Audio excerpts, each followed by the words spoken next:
esos pacientes también, por ejemplo, a largo plazo pueden tener mayor riesgo de osteoporosis y a edades tempranas. Van a tener alteraciones en el metabolismo de la glucosa. Vean que en un estudio ya viejito hasta el 94% lo tenía, ya más actualmente un 50%, pero a veces puede ser una diabetes también como de difícil control. Entonces vean todo como el cuadro clínico que pueden llegar a tener estos pacientes. Y en un dibujito así cómico, porque se ve chistoso, esto es lo característico, o sea, lo que les decía, el paciente va a tener la plétora facial que va a estar como sonrojadito todo el tiempo, vean los cachetitos así como redondeaditos, tienen esto que son los cojinetes, hay una acumulación de grasa aquí y atrás tienen lo que le llamamos la jiba dorsal. Vean que el paciente tiene una obesidad central. ¿A qué me refiero? Vean en el dibujo claramente cómo las extremidades son como muy delgaditas para la obesidad que tiene muy localizada a nivel central. Y esto nos va a ayudar a diferenciar una obesidad exógena cuando tanto piernas como brazos están, digamos, gorditos, ¿no? A diferencia del Cushing, que vean los bracitos que tienen. Las estrías, que bueno, aquí obviamente no se ven tan así tan bonitos, pero les decimos que son estrías en llamas. Ahorita los vamos a ver. Habitualmente salen en abdomen, pueden salir como en glúteos, en la parte de la axila, que son zonas donde se estira mucho la piel. Eh, entonces, este paciente tiene la obesidad visceral.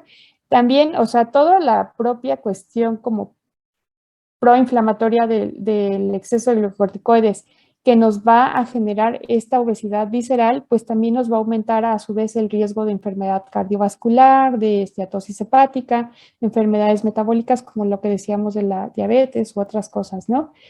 Y vean aquí, por ejemplo, algunas imágenes, ¿no? Esta es una paciente típica de Cushing. Aquí es otra paciente con Cushing, pero no tan marcado. Pero vean la imagen, lo que les mencionaba, tiene la obesidad central, tiene las piernas y los brazos como muy adelgazados para la obesidad que tiene la paciente. Vean cómo tiene su carita así como redondita. Vamos a ver acá. Vean, esta tiene cisplétora. La jiba dorsal que decimos es esto de aquí y literal se les ve así una jibita. Vean aquí cómo se le ve el cojinete, que es pura grasita lo que se acumula ahí.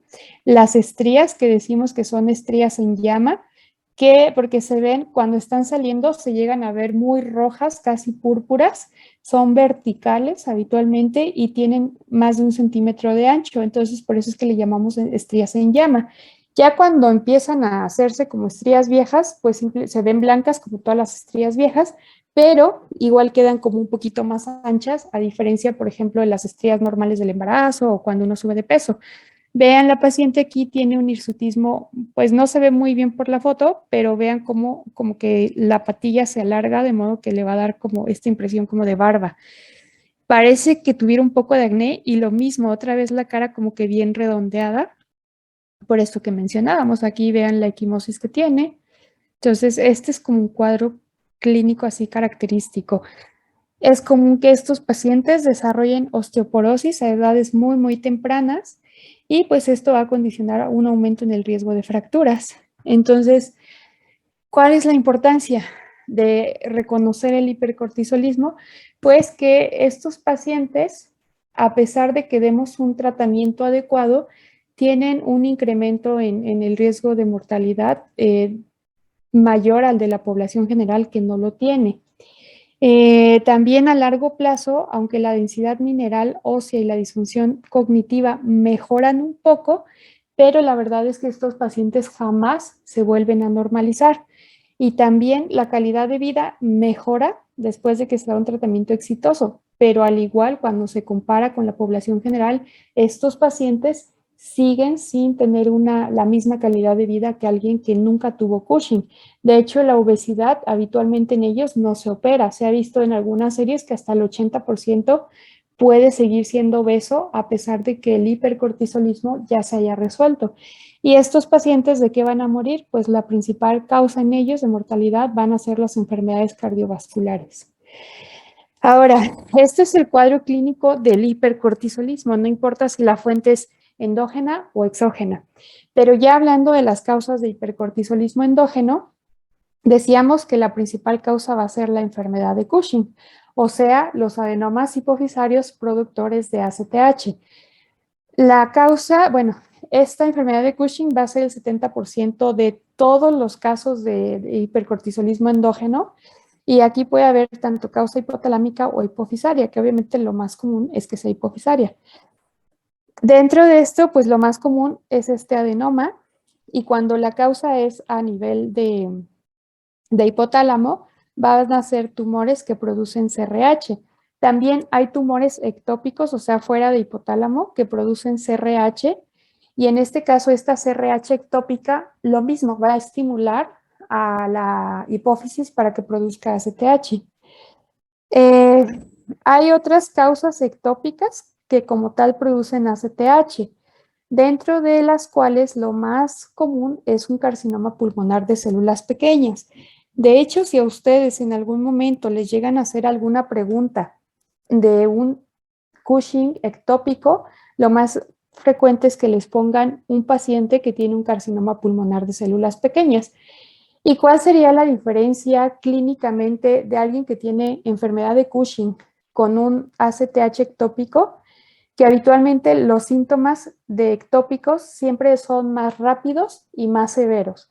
¿A qué me refiero? Una enfermedad de Cushing, por decirles algo, se puede tardar 6 meses en tener síntomas como muy progresivos, pero un paciente que tiene un síndrome de ACTH ectópica es un paciente que en 2 meses tiene un cuadro clínico bien marcado de hipercortisolismo. Entonces eso es algo que si en algún momento les llegan a preguntar, más o menos así sería como el cuadro que les pongan.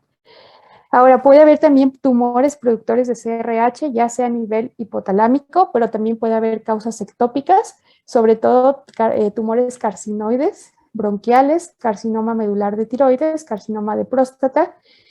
Y estos, lo mismo, esta CRH ectópica va a estimular a la hipófisis para que produzca ACTH y a su vez cortisol. Ahora, en la enfermedad de Cushing, a diferencia del ritmo circadiano normal, vean que en la enfermedad de Cushing los niveles de cortisol todo el tiempo están elevados. O sea, sí hay una secreción pulsátil, pero por ejemplo se pierde el ritmo circadiano normal. Vean que a todas horas el cortisol permanece alto. O sea, nunca hay una disminución de este. Ahora, ya hablando de Cushing no hipofisario o no ectópico, que en este caso diríamos que sería un síndrome de Cushing, pero con origen en glándulas adrenales, pues esto va a ser debido a una secreción excesiva y autónoma de la secreción de cortisol por las glándulas adrenales. De estos, lo más, bueno, es mucho menos frecuente que la enfermedad de Cushing. Se estima una prevalencia en general de 40 casos por cada millón de habitantes y una incidencia de 0.7 a 2.4 casos por millón por año. Y habitualmente estos van a afectar entre la cuarta y sexta década de la vida y va a dar, bueno, va a tener una prevalencia mayor en mujeres, o sea, es hasta 3 veces más frecuente en las mujeres que en los hombres. Y hablando de causas benignas con malignas, las benignas, al menos en adultos, van a tener una relación de 10 a 1, o sea, 10 benignas por un paciente con una causa maligna. Y ya de las causas, el 70% van a ser adenomas, que va a afectar obviamente a una sola glándula, y el resto van a ser afectación a las dos glándulas, ¿no? Por otras causas. Entonces, aquí están todas las causas. Ya vimos que las ACTH dependientes, lo más importante es la enfermedad, y de las ACTH independientes, lo más importante van a ser los adenomas unilaterales, y de ahí van a seguir los carcinomas, igual unilaterales, y ya las causas bilaterales, ¿no? Y otras que se pueden asociar a cosas sindromáticas. Aquí vemos cómo está la regulación del eje. Cuando yo tengo un tumor a nivel de la glándula suprarrenal que produce un exceso de cortisol, pues este exceso de cortisol va a inhibir tanto a la CRH como a la CTH. Entonces, ¿qué es lo que voy a ver en mi perfil? Un cortisol elevado, pero con una ACTH suprimida. Lo mismo pasa cuando tengo una causa bilateral. El exceso de cortisol inhibe a la producción de ACTH. Entonces, en en la enfermedad de Cushing voy a ver ACTH elevada. ¿Por qué? Porque aquí está el tumor en la hipófisis que produce exceso de ACTH. Y como esta ACTH está estimulando el cortisol, también voy a ver elevado el cortisol. Entonces, cuando es enfermedad, ambos, ACTH y cortisol, están elevados. Pero cuando es la causa a nivel de las adrenales, solo el cortisol va a estar elevado y la ACTH va a estar suprimida. Aquí hay otros ejemplos de los ectópicos. Los ectópicos es que va a depender. Si es un tumor que produce ACTH como tal, pues voy a ver tanto ACTH como cortisol elevado. Y acá, por ejemplo, si pudiera medir también CRH, pues también vería CRH elevada, ¿no? Pero habitualmente, como no puedo medir CRH, lo que voy a ver es ACTH y cortisol elevado en todas estas causas. Entonces, ya el adenoma adrenal va a representar el 10 a 15% de los casos de síndrome de Cushing y los carcinomas van a corresponder a menos del 15%, aunque en niños esta relación es un poquito diferente. A diferencia del adulto, que lo más frecuente es que sean tumores hipofisarios, en niños la principal causa va a ser adrenal y la mayoría de estos van a ser carcinomas en niños. Ahora, los adenomas adrenales usualmente van a ser lesiones redondas u ovales que van a estar bien definidas en el estudio de imagen y habitualmente son tumores grandes que miden más de 1 centímetro. Algo que va a diferenciar al paciente con un síndrome por un adenoma adrenal, a diferencia de una enfermedad, es que el hipercortisolismo puede ser más severo y también puede haber un hiperandrogenismo más severo y estos tumores van a mantener la respuesta como a la estimulación de ACTH. Ahorita les voy a hablar.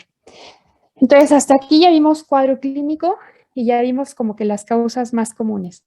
Acuérdense que la principal causa, ya una vez que descarté uso exógeno, va a ser el adenoma hipofisario, seguido por, es que está casi similar las causas ectópicas con el adenoma adrenal.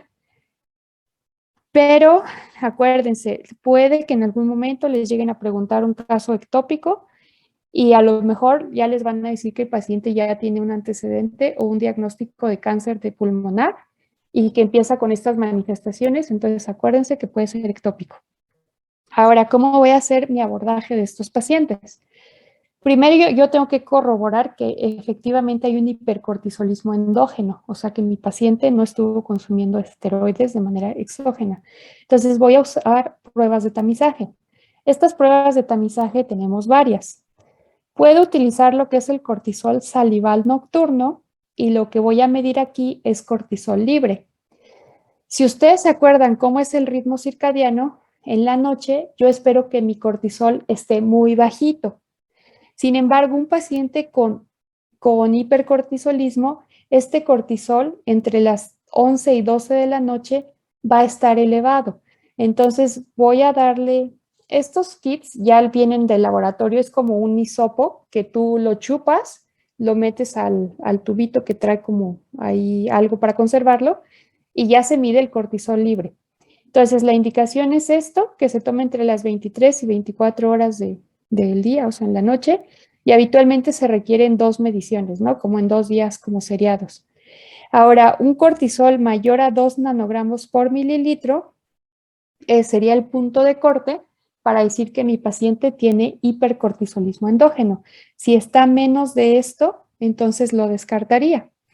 Otra prueba de tamizaje que puedo utilizar es el cortisol libre urinario de 24 horas. Y en este caso lo que tengo que hacer es medir 2 veces, o sea, en 2 orinas diferentes, de 24 horas, obviamente, el cortisol. ¿Por qué requiero dos orinas de 2 días diferentes? Porque como puede haber variación en la secreción, pues a veces una puede estar ligeramente elevado y ya la segunda a lo mejor puede estar ya bastante elevada, ¿no? O ambas están elevadas. Ahora, en general, un nivel normal es entre 220 a 330 mil nanomoles o si son microgramos, serían entre 80 a 120 microgramos en 24 horas. Cualquier valor por arriba de este pues ya me hace sospechar que efectivamente sí tengo un hipercortisolismo endógeno. Claro que cada una de estas pruebas tiene como ciertos falsos negativos en ciertas situaciones. Ahorita no me voy a meter mucho en eso, pero nada más quiero que ahorita las identifiquen. También podemos hacer otra prueba, que es prueba de supresión con dosis baja de dexametasona. Dosis baja me refiero a 1 miligramo. Y obviamente, si yo doy dexametasona de manera exógena, ¿qué voy a hacer? Voy a suprimir el eje. Sin embargo, si yo no suprimo el eje, entonces quiere decir que mi paciente sí está produciendo un exceso de cortisol. Entonces, aquí, ¿cómo se va a dar esta? Se le tiene que dar en la noche 1 miligramo a medianoche de la dexametasona y voy a medir el cortisol en la mañana. Como yo espero que a esta hora se suprima, bueno, porque ya le estoy dando esteroide exógeno, si es menos de 1.8 microgramos decilitro, diríamos que el paciente no tiene. Pero si mi paciente no suprime, o sea, se me queda en 3, 4, 5, pues entonces corroboro que mi paciente sí tiene hipercortisolismo. Y también, si no tengo el cortisol salival, puedo utilizar el cortisol sérico y es básicamente lo mismo. Lo vuelvo a tomar entre las 11 y 12 de la noche y aquí, por ejemplo, si mi paciente está despierto, un cortisol más de 7.5 microgramos decilitro me daría diagnóstico de hipercortisolismo. Si el paciente está dormido, obviamente, si está dormido, ya le tuve que haber puesto un catéter para tomar la muestra, porque si en ese momento voy y lo despierto, pues eso puede hacer que se le suba el cortisol. Pero entonces, si el paciente estuviera dormido previamente con un catéter, ya más de 5 ya se sospecha de hipercortisolismo. Y aquí hay un umbral que queda ahí como medio será o no será. Si suprime a menos de 1.8, se descarta completamente el hipercortisolismo. El problema es de 1.8 a 5 es como un poquito indeterminado, entonces aquí valdría la pena quizás repetir el estudio, ¿no? Entonces, yo requiero 2 pruebas de tamizaje positivas para hacer el diagnóstico de hipercortisolismo. ¿A qué me refiero 2 pruebas? Que, por ejemplo, puedo tomar el cortisol sérico nocturno, esa es una prueba. Y si decido hacer la de cortisol libre urinario, tengo que tomar las 2 muestras. No me refiero a que esas 2 muestras ya me consideran 2 pruebas diferentes, no, sino esas 2 muestras me consideran una sola prueba y entonces yo tendría que elegir alguna otra. O sea, aquí tienen que ser 2 pruebas diferentes las que me den positivas para este hipercortisolismo para decir que mi paciente sí está produciendo. ¿Hasta aquí dudas? ¿Les queda más o menos claro? Yo, doctora, por ejemplo, entre las 4 que nombró, ¿hay alguna que sea como de primera elección antes que otra o se prefiera, no? ¿Sabes qué? Dame una prueba de cortisol sérico y una de saliva. O sea, ¿hay como que combinaciones que ustedes prefieran? Mira, aquí justo eso es lo que les decía, no me quería meter tanto en eso, pero va a depender mucho de las características de tu paciente. Por ejemplo, el cortisol libre urinario puede estar elevado en situaciones como obesidad, como pacientes con depresión crónica, en embarazo. Entonces, si mi paciente, por ejemplo, tiene alguna de esas condiciones, tal vez yo no elija el cortisol libre urinario y mejor le hago el salival nocturno o le hago la prueba de dexametasona. Ahora, si mi paciente, por ejemplo, tuviera algún problema que me esté alterando la cantidad de proteínas plasmáticas y que eso pudiera alterar la cantidad de cortisol libre o unido a proteínas, tal vez eso igual me podría alterar un poquito la prueba. Entonces, más bien, deberíamos de elegir las pruebas con base en las características de nuestro paciente. Sin embargo, también va a depender mucho el lugar donde tú estés y qué posibilidad tengas. Ejemplo, yo estoy en La Raza y ahí nosotros tenemos oportunidad de hospitalizar a nuestro paciente. Entonces, yo no tengo cortisol salival nocturno, pero como yo sí puedo tomar una muestra de cortisol sérico nocturno, habitualmente nosotros hacemos esta, ya sea con esta combinada o con el cortisol libre urinario. Si tú te vas, por ejemplo, al Instituto Nacional de Nutrición, donde ahí no pueden hospitalizar al paciente, lo más probable es que ahí le hagan esta y a lo mejor le hacen esta prueba de supresión. Únicamente en este caso le das la dexametasona al paciente, le indicas que se la tome a las 11 de la noche y que al día siguiente vaya al laboratorio a tomarse el cortisol. O sea, eso es lo que puedes hacer, ¿no? Entonces te digo, sí hay como ya ciertas indicaciones según las características de tu paciente, pero también pues lo tienes que adecuar un poquito al medio en el que estés, ¿no? Claro que si pudieras tener todas y elegirlo con base a tu paciente, pues más bien te vas por las características del paciente. Les digo, no les quería decir exactamente en cada uno. Ahorita lo que me interesa es que ustedes recuerden. Pero sí, sí. De hecho, la propia guía de la Endocrine Society más o menos te va orientando hacia qué condiciones puedes orientar una prueba u otra. Y aquí lo importante también que recuerden es que tienen que ser dos pruebas de tamizaje diferente. Entonces ya ustedes eligen con base en cuáles pueden realizar y con base en las características de sus pacientes. Pero tienen que ser dos positivas para decir que mi paciente sí tiene hipercortisolismo. ¿Quedó claro? Sí, doctora, gracias. ¿Sí? Ok, ¿alguna duda hasta aquí? No, doctora, todo bien. Ok, entonces hasta aquí lo único que yo sé es que mi paciente sí tiene hipercortisolismo. Entonces ahora lo que yo tengo que identificar es dónde está la causa, si es a nivel de la hipófisis o es a nivel de un adenoma suprarrenal.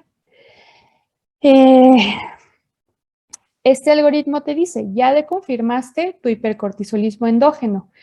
¿Cuál sería tu siguiente paso? Medir la ACTH, porque ya veíamos cómo va a estar el eje. Si tienes una ACTH desde el inicio que está suprimida, pues es una ACTH independiente. Entonces, tu siguiente paso sería irte directo a imagen de glándulas adrenales para ver si es un adenoma, un carcinoma, una hiperplasia bilateral o etc.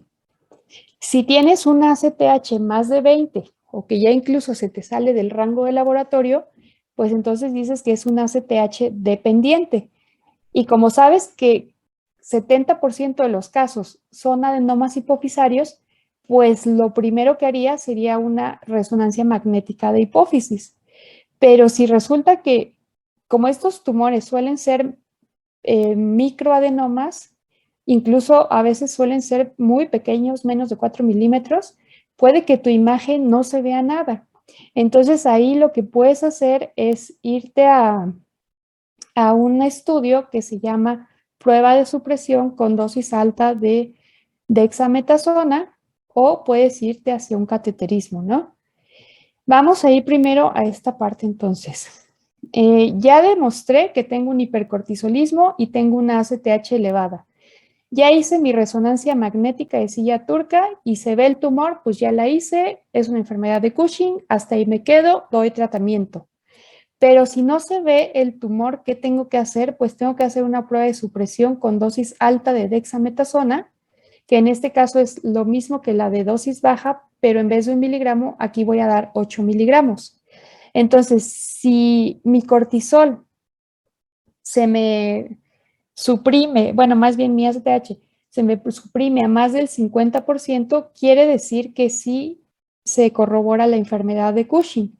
Entonces, para poder identificar dónde diablos está el tumor, ya mi estándar de oro sería un cateterismo de senos petrosos. Ahorita les explico. Ahora, si mi cortisol, bueno, más bien mi ACTH, no suprime a más del 50%, entonces quiere decir que es un Cushing ectópico. Entonces, aquí, ¿qué haría? Pues ya haría estudios de imagen para buscar dónde está la causa de esa producción ectópica. Acuérdense, lo principal es pulmón, entonces me iría de inicio a estudios de pulmón para ver, ¿no? Pero si no encuentro en pulmón, pues seguiré buscando. Entonces, les decía, como tengo una ACTH elevada y la principal causa es un adenoma, pues lo principal que yo haría de inicio sería el estudio de imagen. Acuérdense que siempre en hipófisis es más confiable o es más, bueno, es de elección siempre la resonancia magnética y obviamente con gadolinio. 90% de estos tumores productores de ACTH son microadenomas Y les digo, de este 90%, un importante porcentaje puede medir menos de 4 milímetros. Entonces son tumores bien, bien chiquititos. Entonces aquí, si tengo un equipo de 3 Teslas, que es como lo más actual que tenemos, o los de mayor resolución, y adicional se hacen con imágenes dinámicas, tengo más oportunidad de localizar el tumor. Pero si mi resonador ya es viejito y la resolución es como bien fea, pues tal vez no alcance a ver el tumor porque suelen ser muy, muy pequeños. Entonces aquí está claramente los tumores, ¿no? Aquí se ve como la imagen, ahí está. Aquí si lo vemos, pues sí se ve como de este lado, bueno, esto que como que realza, ¿no? Aquí, vean qué pequeño está este, no, no sabemos cuánto mide, pero está bien chiquitito. Y acá casi ni se ve, nada más porque como que se alcanza a deformar, es la misma imagen, pero con contraste y sin contraste. Entonces aquí a lo mejor yo ni me percato que hay nada.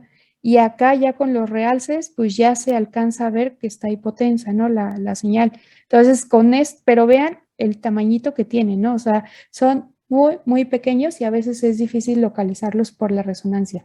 Entonces les decía, si ya lo vi, hasta ahí me quedo y ya me voy al tratamiento, pero si sigo sin verlo, entonces a lo mejor ya estoy pensando que el problema no sea en la hipófisis, sino que sea ectópico. Entonces lo que haría es una prueba de supresión con dosis alta de dexametasona, en este caso 8 miligramos, y es lo mismo que la de 1 miligramo.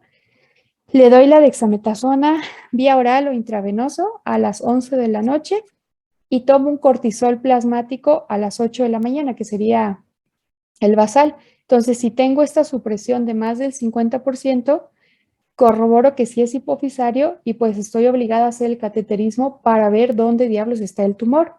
Si no suprime a esta, se me quedan 40, 30 de supresión, pues considero que sea ectópico y me voy a hacer pruebas de imagen de pulmón o de otra cosa para ver dónde diablos está el tumor ectópico. Ahora, ya mi prueba resultó que sí suprime, pero en la imagen no logro distinguir dónde está el tumor. Entonces, tengo que hacer un muestreo de senos petrosos. Obviamente, este es un procedimiento que realiza neurocirugía y obviamente un neurocirujano que tenga experiencia en estos procedimientos como de hemodinamia, ¿no? Porque no cualquier neurocirujano lo hace.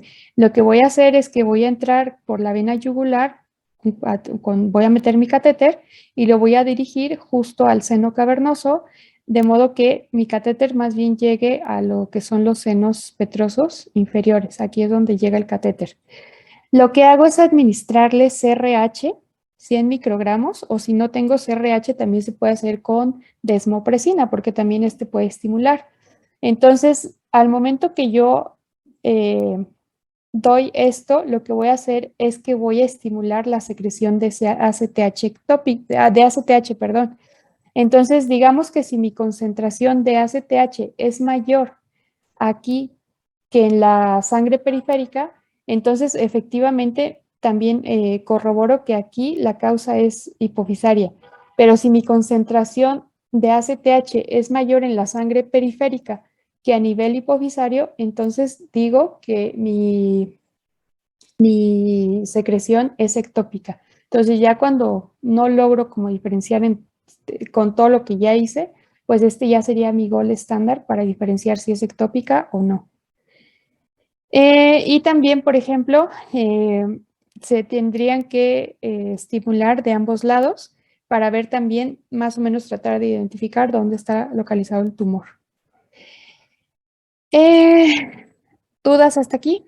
O sea, todo esto es para únicamente ACTH dependiente, ya sea enfermedad o ya sea ectópico, son todas las pruebas que estaría obligada a hacer en caso de que mi prueba inicial de imagen, que sería la resonancia, no logre visualizar el tumor en la hipófisis.